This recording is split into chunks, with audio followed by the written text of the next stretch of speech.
Hey everybody, good morning. Welcome to the Teach Better Today morning show where the Teach Better team gets to join you live every single morning, Monday through Friday at 7 a.m. Eastern, streaming on Facebook, YouTube, Twitter, Twitch, and LinkedIn, as well as an episode of the Teach Better Talk podcast.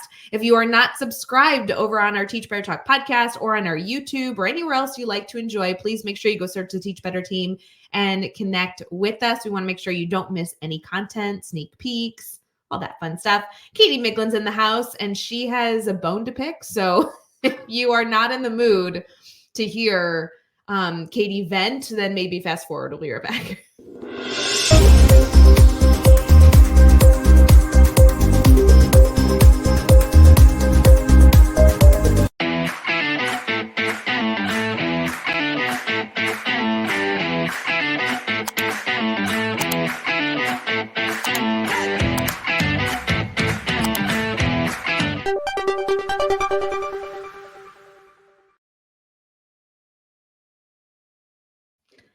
Hey everyone, good morning. Katie Miglin, as we were pressing the big red button, was like, "Oh, I didn't go live on Valentine's Day." I'm like, "Yeah, I know it's Friday. Valentine's Day was Wednesday." And apparently that didn't sit well with you. Katie, good morning. Good morning. That's why I'm wearing black, because I'm sad that I missed Valentine's Day with all of you, but happy belated Valentine's Day. I think that's a thing. Valentine's Day is literally my favorite holiday for the most ridiculous reasons. So I just Yeah, thought I'd be able to share it with you. can we talk about why it's your favorite holiday? It's weird to Yes. talk about a holiday after the fact because are I you know, just but I'm making encouraging you talk about it. Are you encouraging people to celebrate Valentine's Day this weekend, even though Valentine's Day is not You could. like it's Yeah. over? Yeah, you do you. You can celebrate it every day, which is the only reason I actually like it. So every year people are like, "Well, why is this your favorite holiday? Does your husband spoil you?" And I'm like, "No, not even a little bit. I'm lucky if we get like a card for each other." That is not why I like it. I love Valentine's Day because it is an entire, let's say 2 weeks. I think it should be the whole month, but like let's say like February 1st to February 14th, people just focus on showing love and appreciation to others. And that's what I love about it. I love how, like, like, think of how 100 years ago it was like very much focused on like it has to be like with a partner. So it's like you get flowers for one other person. Now there's like galentines, there's classroom parties. It's all about just showing love to others. And I just really think that's great. Okay, we're gonna dive more into this. Give me 1 second. Nobody is celebrating Valentine's Day for 14 days. We do in our house. No, you do not. Yes. Okay, here's why. Like maybe you celebrate like the Monday, Tuesday, and Valentine's Day is Wednesday. Like you're just gonna cover your house in hearts still. What's that? Well, yeah, because it's the month of February. So for the month of February, we put one of these on our kids' doors every day. And then on it, it says what we love about them. You are such a nerd. People, I love Valentine's Day. Wait, you seriously do that the entire month of February? Yeah. How do I not know this about you? I mean, I guess if you've never been to our house in the month of February, I don't know. Wow, I'm gonna come over tomorrow. I'm coming over to see the door. Even on Sundays, even on Saturdays. Well, yeah, because those are still days in February. Okay. So you do something for your kids every day in February, which means it's an extra day this year because it's a leap year. It is, which is even more exciting because I love leap year days. Why Like do an you love extra leap year? day. Because it's an extra day. Like we're given one extra day. Like live it up, you know? Wow. Okay. So even though Valentine's Day was 2 days ago, this is the time, people. Let's embrace the season of love. I Right. will say, like, I did go to a Valentine's Day party and I do like the festive day of Valentine's Day. I love celebrating. I don't think I know anybody who celebrates it all month like you. Maybe I'll be I proven mean, wrong. we don't necessarily like do something every day of the month, but like we put the hearts up and our kids get really excited. And it's like, we focus on all kinds of things. So like we have a baby in our house. So obviously like there's only so much she can do, but we like focus on like we love her kissable cheeks and we love her tiny toes. And so we try to like just focus on all kinds of things and the kids get excited. You They like They look for their heart every day. It's very fun. You are so much more warm and fuzzy now that you've had this third baby. Only in February, people. Only in Only in February. February. Like, do you turn like cold and heartless again in March, or you think this is going to continue? No, no, no, no. I just do it in February. I feel like you should send me a heart every day in the mail so that I could be a part of your family. Maybe I'll send you a clover in March, every day in March, and tell you all the reasons I'm lucky to have you in my life. There's so many things you could do with this. Wow, this is a big deal. Okay, and then what would April be? Something about spring You could send showers? raindrops to someone That's you're not a fan of and say, "This is why you rain on my parade every day." Wow. Okay. So I want to hear if anybody is still celebrating Valentine's Day. I think it's great. Like I know adults will often say like, "Oh, Valentine's Day is on a Wednesday. Let's go out to dinner." Yeah. This weekend. But wow, you are taking this to a whole new level. I just learned so much about you, and Mhm. I just have a new view, a new lens into the world you live. But I think you can do this totally in your classroom, even if it like, yes, Valentine's Day is past, but, like, think about next year. You could easily do stuff like this, especially, like, I feel like sometimes it gets a bad rap where people are like, "I'm alone, I have no one to celebrate it with." It's like, well, I'm sure there is someone in your life that you love. Like, it doesn't have to be a romantic partner, but also show your love and appreciation for your students. So could you put a heart every day on your board of, like, the reason you love your class?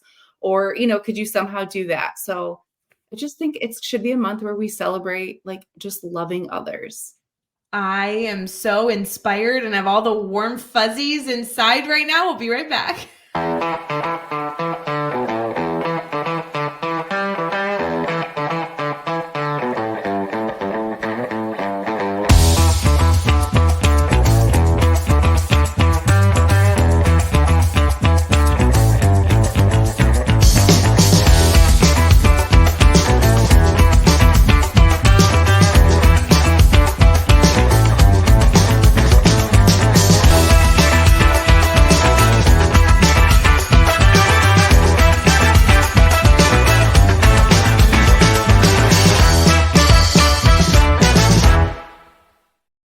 Hey everyone, good morning. Thanks for sticking with us here on the Teach Better Today morning show. Full transparency, Katie, I clicked that commercial and was like, what was I going to talk about in the next segment of the show? I like literally totally my brain fart, like didn't remember. I was like, that was the strangest conversation I didn't expect to have with Katie at the beginning of the show. It totally threw me off. I forgot what I was going to talk about. Thankfully, I remembered at the tail end of the commercial, but man, you threw me for a loop there. Oh my gosh, I didn't know that I was that dead inside, that was such a shock of a conversation. I'm just really excited for you. And sometimes when I learn new things, I'm a little like disappointed that we've been friends for so long and there's still things I don't know. So I think I'm gonna have to go like cry in the corner later. It's no big deal. But I will say what I was gonna talk about might be also a little warm and fuzzy. So maybe this secretly went together all Gosh. along. We're, Yeah, like, totally in sync. we are, and we didn't even know it. Okay, Mhm, so later today, I am at a school that I'm working with in Ohio. And also, a few weeks ago, I did the exact same type of support with the school in Chicago. I'm sorry, not in Chicago, in California. So I mhm. thought that maybe we could talk about the one-on-one or small group support that seems to be a theme, like February, March area Mhm. that a lot of our schools are utilizing. I know you also have schools that you've been in that you've been doing this with, but I just specifically was thinking about my day Yeah. today. So essentially, for those of you who may not be familiar, our whole team, right? Katie, me, Mhm. Josh, Chad, like everyone kind of goes out and works with schools. It's a big part of the professional learning that we offer. And while that's always a great time, right? We do like 1 or 2 day workshops, we do all this training, 60 to 90 minute intros. One of Mhm. the things that we get to do in the spring a lot, obviously we can do it all year long, but the spring specifically is teachers ask for that personalized time. And the easiest way to do that is to kind of roll up into a school, dedicate being there for an entire day, even maybe even 2 days, and just kind of have casual meetings one-on-one or in super small groups with the staff that we're working with. So when I was in California, I literally met with every single like staff member that has any sort of instructional role in the building. And it's a closed door meeting. Like it's kind of like what happens in Vegas stays in Vegas. You get to say anything, ask anything, have any opinion you want. But our goal is that when we leave the meeting, there's like some action step, like we feel good. And it's fun. Katie, I know you enjoyed too, because we just get to brainstorm with people. Like we just sit down and one of my favorite things is an educator always walks in and they're like, do I have to prepare something? And I'm like, no, just be you, whoever you are. Yep. And our conversation is, if there's a specific goal that we're working towards, for example, actually both schools I'm working with right now are like trying to implement more mastery learning practices, whatever that means to them. We kind of have pillars that we're focusing on, but the main focus is like, what's been hard recently? Like, what can we help you with? What's kind of the annoying element of your day? And is there anything that we can suggest that might help that go a little bit better in the future? And it's just fun to brainstorm. Can you speak to that a little bit? Yeah, I think those meetings are nice because they allow a teacher to be completely like raw and transparent of here's what I've been doing, and then like what works, what are things that like it really love and things that they're passionate about. Like that you can always, I'm sure you've seen like when you're talking to a teacher, you can see where their like passions come out. But then you can also get a sense of where their hiccups are. And my favorite thing, which this shouldn't surprise you, is like kind of pushing back on some of those hiccups. And I'm like, can you tell me more about your frustration around this?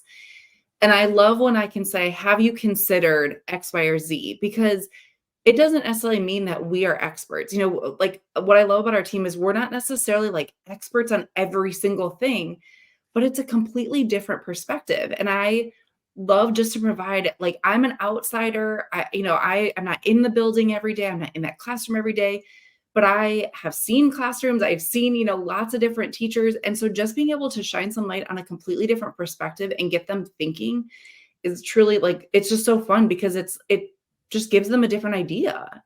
Well, and one thing I've really enjoyed to that point is almost like affirming that the teacher's doing well. Like I had a teacher come in California and they're trying to implement, like I said, mastery in the classroom. And for a lot of teachers, they chose to go with the grid method. Like that's what they chose to go to. But for a few, they didn't.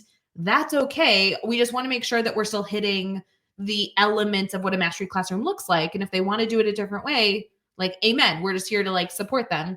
And a teacher comes in, close the door, and he's like, you said this was a safe space, right? And I'm like, yeah, totally. Like lay it on me. Yeah. And he's just ripping apart what he doesn't like about the grid method, what he doesn't agree with, the elements. He's like, this doesn't work for me. And when he was all done, I was like, I really appreciate, like, not in a mean way. I actually really appreciate you sharing that. It gives me so much perspective on what you like, what fears you have, what annoyances you find. And like, that's good for me as a brainstorm partner to know. Yep. And then I just asked him to tell me about his classroom. And this teacher, holy moly, runs the coolest classroom. This was not a teacher that was like coming in being like, I believe lecturing for 60 minutes is the way to teach. Like, no. This guy was doing so much stuff. And actually then it resulted in our one-on-one conversation, me just showing him that what he was doing was already meeting all these aspects that we want to see in a mastery classroom. I was like, dude, you're like ahead of most of the staff. Like, you are implementing personalized learning, you are progress monitoring, you're allowing students to advocate for themselves. Like, I was like, if you came in here and said you wanted to do the grid method, I'd tell you not to, because you already have a structure that you like and that works for you. Why would you uproot it to put it in a different format? Like, who cares what format it's in? And it was so cool because he left just like feeling affirmed with the work he was doing. And one of the frustrations he brought in was that his leadership was like pushing him to change.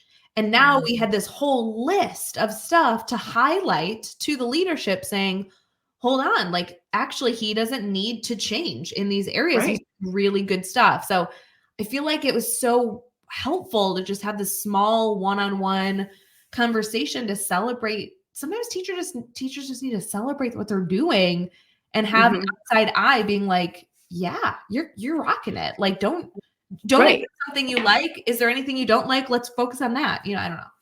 Well, I think that's like kind of the outside perspective is sometimes you get into this like echo chamber of, my students are not doing this, and my teaching team is or is not doing this, and this is what and it's like so hard to kind of get out of that. So just for us to be able to come in and just like have a conversation and just give a little, like, literally just a different perspective is so nice, but also just fun for us too, because I always walk away from those meetings with a few ideas that I'm like, oh, that teacher that I worked with out in New York, I bet would like benefit from this. So like then to be able to take it and apply it elsewhere.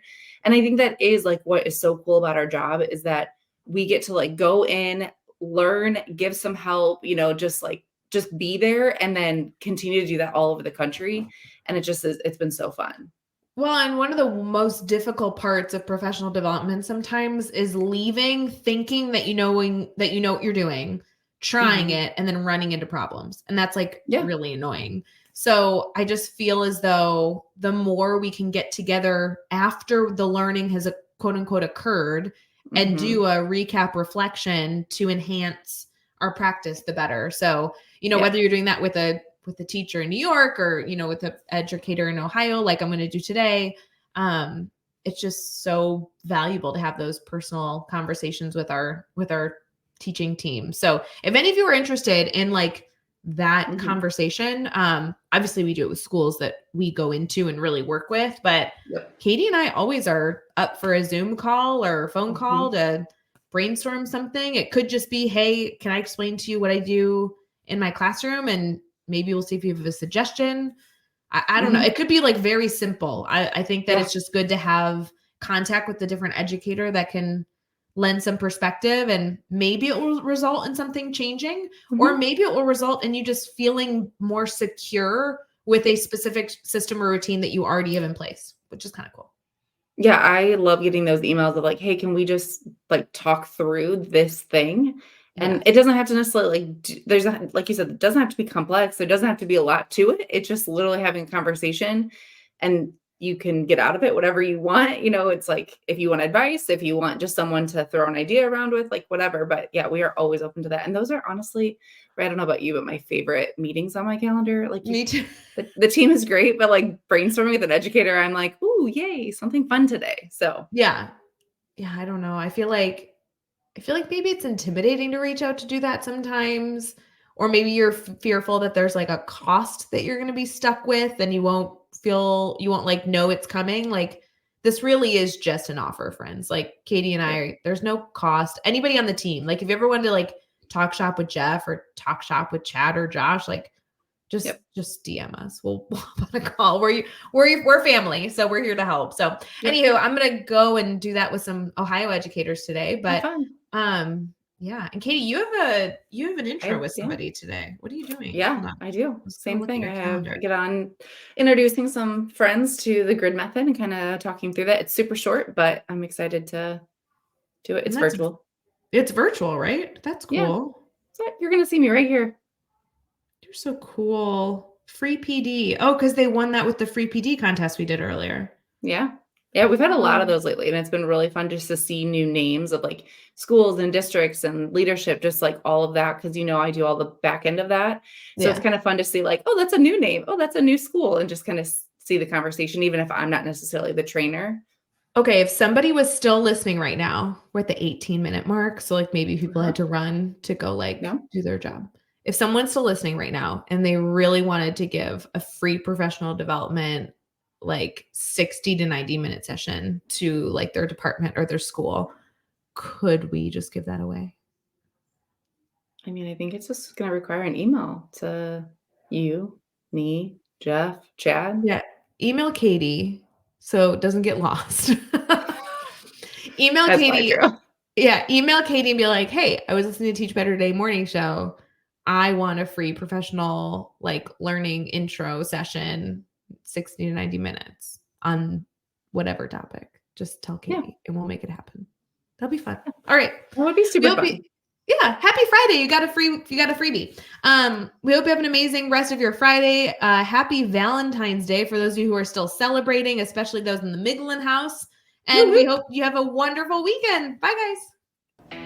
Hey, Teach Better community. Thank you so much for joining the Teach Better Today morning show every single weekday at 7 a.m. Eastern, We have so many resources for you outside of this live stream at teachbetter.com, including blogs, podcasts, and professional development that will bring our team to your school. Wherever you are listening from this morning, please make sure you are sharing and celebrating the incredible educators in this world. And hey, if you are listening over on a podcast to Teach Better Talk, we would love a 5-star review. The comments are always so entertaining. We'll see you tomorrow.